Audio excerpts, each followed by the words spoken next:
جب اللہ نے مجھے فیم دیا تو جو پاکستان کے لیے کچھ کرنے کا جذبہ تھا وہ آپ نے بھی دیکھا کہ سہارا فار لائف ٹرسٹ کے ذریعے hospital, medical college, cancer hospital, اور پھر میڈیکل کالج میں بھی اس کی ریفلیکشن آپ کو نظر آئے گی، کیونکہ نارووال کے جتنے بھی شہداء کرام ہیں ان کے بچوں کے لیے ہمارے سہارا کے جو میڈیکل کالج ہے اس میں تعلیم مفت ہے.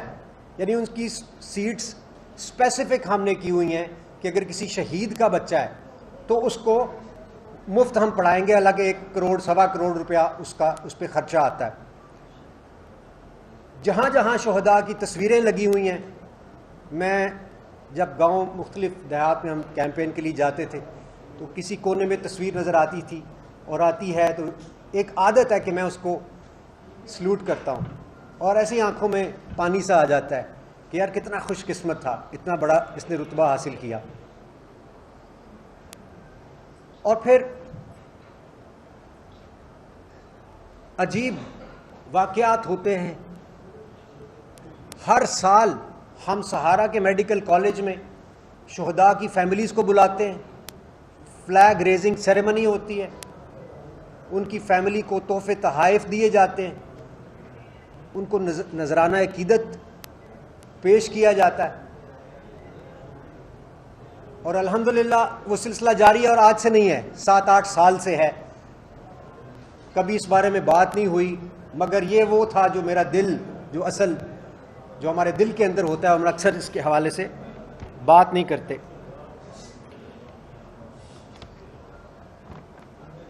اور پھر میں سیاست میں آتا ہوں. مقصد فیم حاصل کرنا بالکل بھی نہیں ہے.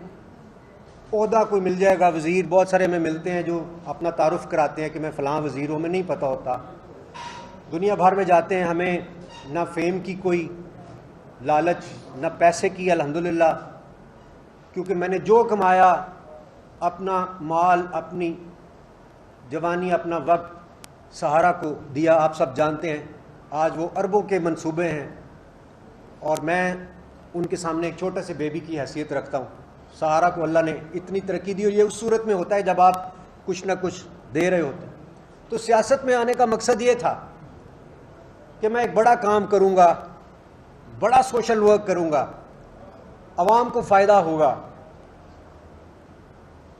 اور وہ خواب ہم سب دیکھتے ہیں کہ کوئی ایسا بٹن مل جائے، ہم آن کریں تو پاکستان میں تبدیلی آ جائے. بچپن سے سنتے آ رہے ہیں کہ یہ ہمارا وقت پتہ نہیں کب بدلے گا، مہنگائی بہت زیادہ ہو گئی ہے. لیکن بدقسمتی سے مجھے وہ اپنا سیاست میں جو رول تھا، جو کام عوام کے لیے کرنے کا، وہ فی الحال پورا ہوتا ہوا نظر نہیں آ رہا. جو سیاسی رویے ہمیں آج کی سیاست میں نظر آ رہے ہیں،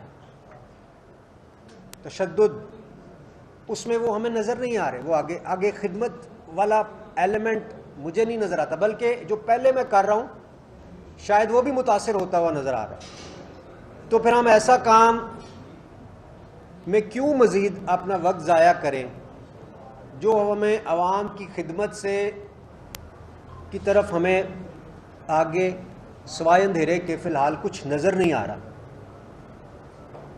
تو 9 مئی کے واقعات، شاید ہی کوئی ہوگا جس نے اس کی مذمت نہیں کی ہوگی. اس میں ہم نے انہی شہداء جن کا میں ذکر کر رہا تھا، ان کی یادگاروں کو ٹوٹتے ہوئے دیکھا، آگ دیکھی. یہ لوگ میرے ساتھ جو یہاں موجود ہیں، یہ شادرہ سے ہیں، میں نے یہ گواہ ہیں سب کہ میں نے وہاں اس وقت موجود تھا. جب میں واپس آیا تو رستے میں بہت سارے لوگوں نے ٹائر شائر جلائے ہوئے، رستہ رکا ہوا تھا. میں نے اس وقت بھی تقریر کر کے نہ صرف کہ مذمت کی بلکہ ان کو تلقین کرنے کی کوشش کی کہ اس طرح کی کوئی حرکت نہ کی جائے. مگر پی ٹی آئی کے جو لوگ وہاں پہنچے اور جو توڑ پھوڑ اس کے نتیجے میں وہاں پہ ہوئی، جو آگ لگی اور جہاں جہاں بھی لگی، وہ شہداء کی یادگاریں ہمارا ترہ امتیاز ہیں. اور اس کی شدید تکلیف مجھے بھی ہے، ہم سب کو ہے، اور مجھے نہیں لگتا کہ ہم کہیں پہنچ رہے ہیں. اس طرح کے رویوں کے ساتھ اگر ہم آگے بڑھتے رہے تو پھر پاکستان آگے نہیں بڑھ سکتا. ان اللہ مع الصابرین، ہمیں ہمارا دین بہت کچھ سکھاتا ہے. میں یہ بھی ڈسکس کرتا رہا اپنے لیڈرز کے ساتھ کہ نبی کریم صلی اللہ علیہ وسلم صلح حدیبیہ بھی کرتے ہوئے ہمیں نظر آتے ہیں. وہ پیغام ہم سب کے لیے ہے کہ کبھی کبھار ہمیں ایسے ایکٹ کرنا چاہیے، معاملہ فہمی کے ساتھ، بصیرت کے ساتھ. سو میں ان شارٹ آگے بڑھتے ہوئے صرف اتنا کہوں گا کہ 9 مئی کے بدقسمت دن کے حوالے سے جو واقعات رونما ہوتے ہیں، اس کے نتیجے میں جو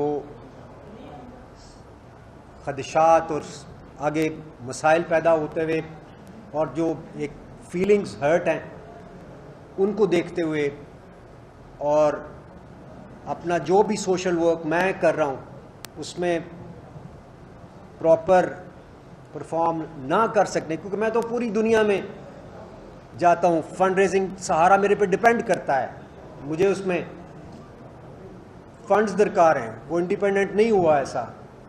تو اس لیے ظاہر ہے کہ مجھے اس کے لیے پاکستان کے اندر بھی باہر بھی، میرا ابھی پرسوں بھی لنڈن میں فنڈ ریزنگ ایونٹ ہے جس میں ہم پیسے لائیں گے تو لوگوں کو ظاہر ہے تنخواہیں بھی ملتی ہیں، اور ابھی تک ہر مہینے 82,000 لوگوں کا مفت علاج ہوتا ہے. تو وہ میری بہت بڑی ترجیح ہے. اور آپ لوگوں میں سے جو لوگ میرے گھر تشریف لائے ہوں گے جب میں نے سیاست جوائن کی تھی تو اس دن میں نے ایک جملہ کہا تھا، ان لوگوں کو یقیناً یاد ہوگا، آن ریکارڈ بھی ہے، کہ سوشل ورک میرے دل میں اتنا قریب ہے کہ اس کے لیے سیاست بھی چھوڑی جا سکتی ہے. آپ میں سے کئی لوگوں نے یہ کہا تھا کہ آپ نے ایک بڑی ویک پولیٹیکل سٹیٹمنٹ دی ہے. میں نے اس کے جواب میں یہ کہا تھا کہ ہو سکتا ہے ایک ویک پولیٹیکل سٹیٹمنٹ ہو، لیکن جو میرے دل میں تھا میں نے اس کا اظہار کیا. ہمیں پاکستان کے لیے بڑا کچھ کرنا ہے، ہم کر سکتے ہیں. میں سمجھتا ہوں یہ ملک وسائل سے مالا مال ہے. جو فوج اور حکومت یا کہہ لیں کہ سول اور ملٹری ریلیشنز ہے وہ ماں باپ کی طرح سے ہوتا ہے. عوام اولاد ہوتی، ان کے اچھے تعلقات عوام پہ خوشگوار اثرات مرتب کرتے ہیں. پاکستان رہنے کے لیے بنا ہے اور ہم میں سے ہر بندے کی ترجیح پاکستان ہونا چاہیے. سو ان کلمات کے ساتھ میں آخر میں یہ اعلان کرنا چاہتا ہوں کہ I am parting ways with politics for now, اور پھر اللہ کو جو منظور ہوا کل کسی نے نہیں دیکھا.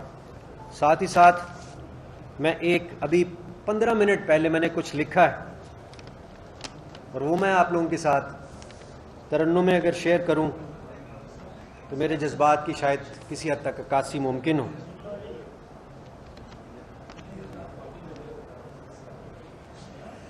جو راہ حق پہ، جو راہ حق میں چلے گئے، ان پہ دل واروں جاں واروں، اس دیس کے ان رکھوالوں پہ میں کیا واروں کیا نہ واروں.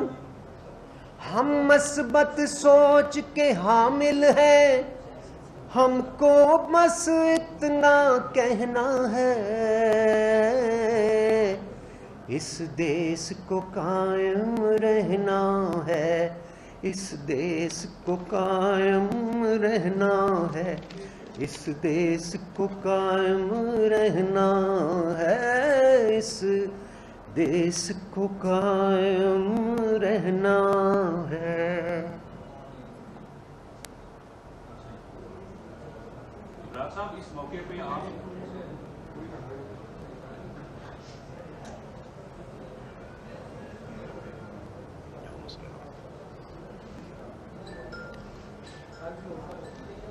عمران صاحب اس موقع پہ آپ نے کتنے کرانے گئے پی ٹی آئی کے لیے، تو آپ یہ بتائیں گے کہ آپ کی وجہ سے کتنے لوگ جو ہیں وہ موٹیویٹ ہوئے آج ریاست اور آپ کی جو پارٹی تھی وہ ایک دوسرے کے سامنے کھڑے ہو گئے جا کے، اور پھر 9 مئی کا واقعہ ہوا، تو آپ تو آرام سے آتے ہیں یہاں پریس کانفرنس کرتے ہیں 4 آنسو بہاتے ہیں گھر چلے جاتے ہیں. تو جو ہزاروں کارکن آپ کی وجہ سے جیلوں میں پڑے ہیں ان کے لیے تو آنسو بہائیں گے, آپ کیا کہتے ہیں ان کے لیے؟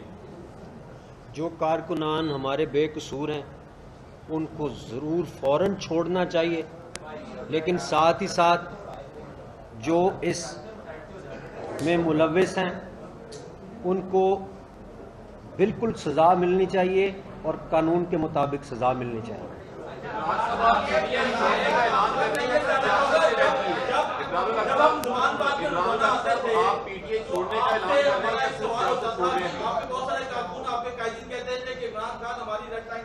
اسے گرفتار نہیں ہونے دیں گے اور آپ ان قائدین میں شامل تھے جو کہتے تھے کہ جی عمران خان ہمارے ریڈ لائن ہے. تو وہ آپ کو اندازہ ہوا کہ ریڈ لائن کیا ہوتا ہے؟ خان صاحب ہوتے ہیں, شخصیات ہوتی ہیں یا ملک ہوتے ہیں؟ پی ٹی آئی چھوڑ رہے ہیں, سیاست چھوڑ رہے ہیں, یہ بھی بتا دیجیے. جیسے میں نے کہا parting ways with politics for now, اور آگے دیکھیں گے بعد میں کیا ہوتا ہے. ظاہر جب پالیٹکس ہی چھوڑ دی تو پھر پی ٹی آئی اور نو پی ٹی آئی کا تو کوشچن نہیں رہا.